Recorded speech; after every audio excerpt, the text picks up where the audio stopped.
Sainte Dorothée, vierge et martyre.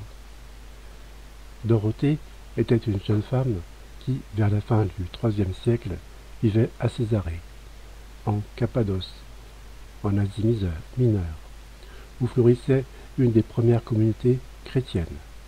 Chrétienne depuis sa tendre enfance, elle se faisait remarquer pour les longs moments consacrés à la prière, pour le sacrifice du jeûne et pour les œuvres de charité envers le prochain. La persécution de saint Précius.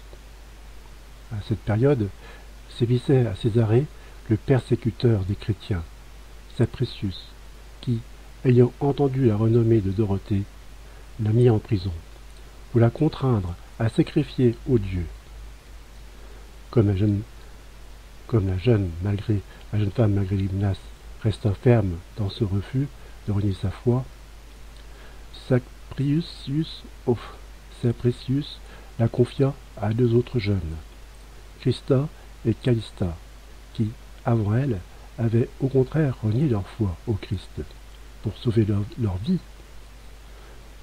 L'idée du persécuteur, cependant, se retourna contre lui, et le résultat fut que c'est Dorothée qui convertit à nouveau au christianisme les deux jeunes.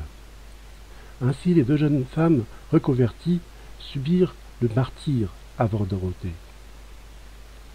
Le miracle du panier de pommes et de roses.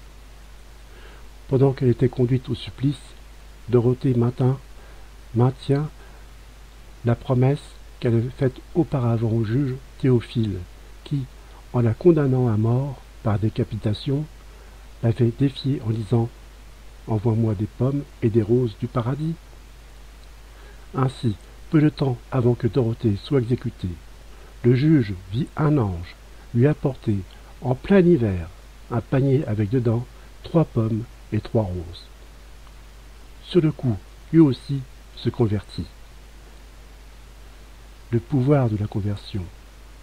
Comme c'était déjà arrivé avec Christa et Callista, la grande foi de Dorothée, comme bien même soutenue par un événement prodigieux, avait porté aussi au Seigneur une autre âme. C'est le Théophile, qui, par sa profession, fut à son tour condamné à mort. Sa mémoire liturgique est associée à celle de Sainte Dorothée le même jour.